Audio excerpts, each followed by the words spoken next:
It's such a small and subtle variation on the standard Galaxy S6 that Samsung didn't even bother to capitalize the brand name. But don't be fooled by the understatement. As with other bold devices from our recent history, it's surprising what a little curve can do. It's Michael Fisher with Pocket Now, here with a video review of the Samsung Galaxy S6 Edge.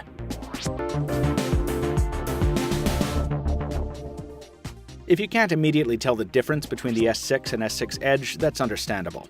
We've even used video of the two interchangeably in our Samsung coverage thus far. But just as you don't fully understand the standard S6 until you pick it up, it also takes holding the Edge to really get it. Unlike the asymmetric Galaxy Note Edge, which preceded it, I didn't find the S6 Edge awkward to hold. There's enough purchase on the side rails, and the buttons are placed intelligently enough that you don't always feel like you're gonna drop it. Still, the Gorilla Glass back cover has been imported from the standard S6, so if you're worried about fingerprints or scratching but don't want to ruin the aesthetics with a case, consider a skin, like the D-brand carbon fiber on our review device. It took 800-degree temperatures in a process called 3D thermal forming to give the S6 Edge the curved cover glass that gives it its name, and the effect is gorgeous. Even as a pretty straightforward cosmetic play, the design is delightful, giving the display an infinity pool effect and making the phone quite striking from almost any angle. The AMOLED panel beneath the cover glass curves only slightly, reaching not even halfway as far as the cover glass does, so there's less danger of accidental taps when you pick it up from a table.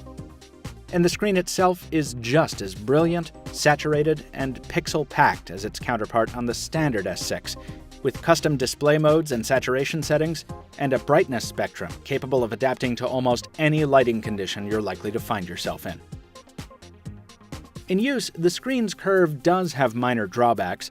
Light behaves differently at the bend, so both reflected light from outside and pixel light from inside produce distortion and color deviance at the sides. The edges of words sometimes bleed off the sides when you're reading, and so does the board in games like Words with Friends, which can be a little distracting. But on the other hand, scrolling web pages or social streams is a little handier with the added purchase of the side screen. Your thumb doesn't get in the way of the text as you surf, which is nice. Samsung should make a bigger deal out of this. Of course, this being Samsung, there's custom software built in to take more advantage of the side screen. By now you've heard of the People Edge function that lets you assign commonly called contacts to a persistent dock. It's cool, but I'm not convinced it's faster than finding them the old-fashioned way. Then there's the color-coded caller ID that flashes custom colors on the side rails when one of those important people is trying to reach you.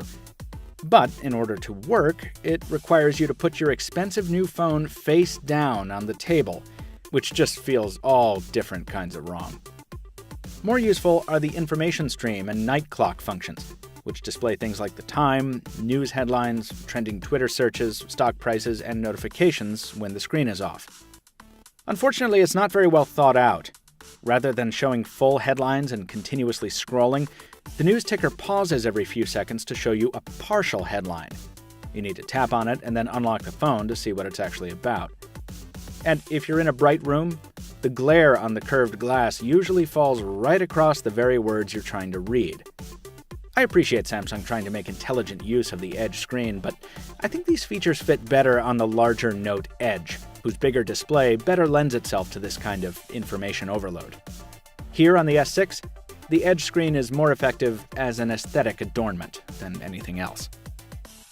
In standard use, the Edge screen also makes hitting corner buttons a little tougher. You need to focus a little more on hitting the touch target just right.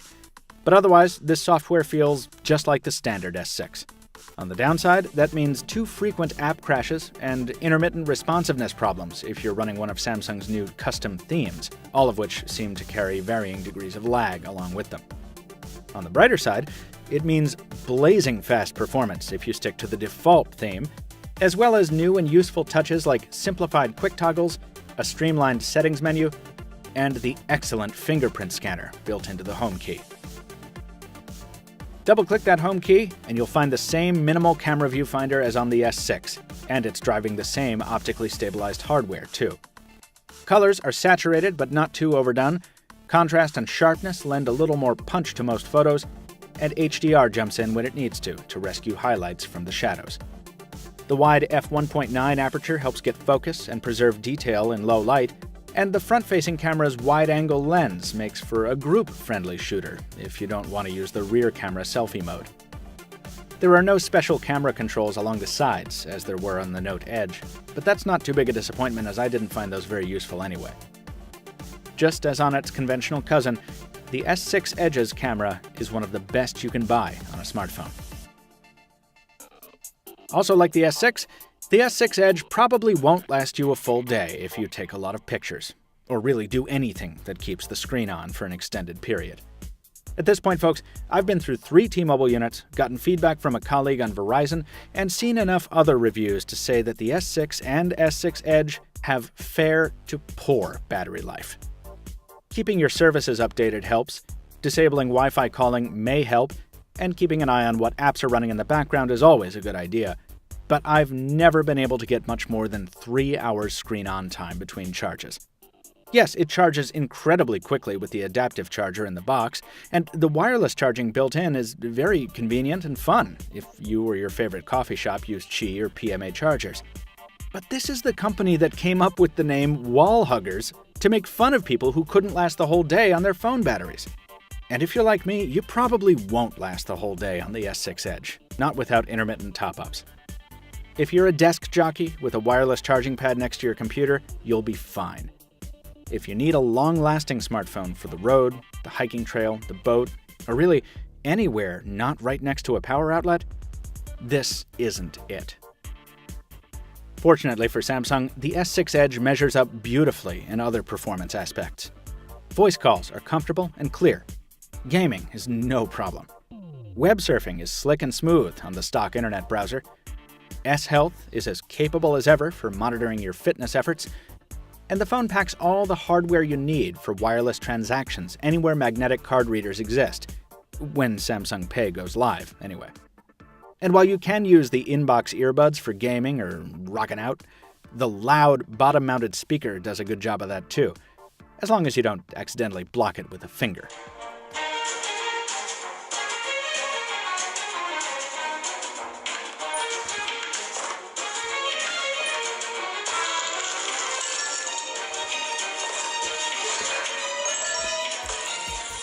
So, the very first day I used this device in public, a railroad employee stopped the official business she was doing, locked eyes on my review device, and cooed. "Oh, is that the Edge?" That's why you buy this phone. It catches the eye better than almost any other handheld out there, without being too ostentatious about it, and it oozes the same feeling of quality construction as its non-edgy brother.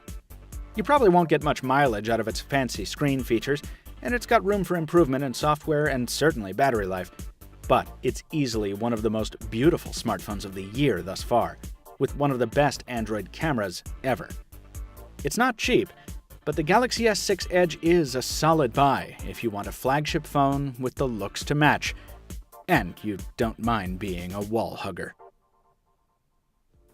For a much more detailed look at Samsung's latest superphone, see our full Galaxy S6 review at Pocket Now, linked in the description just below. This review was made possible by a sample device from Dbrand, whom we thank for their support. Visit them at dbrand.com, visit us at pocketnow.com, and follow me on Twitter at Captain2Phones. Till next time, this has been Michael Fisher, reminding you of the immortal words of Hunter S. Thompson. The only people who truly understand the Edge are those who've gone over it. See you next time, folks, and thanks for watching.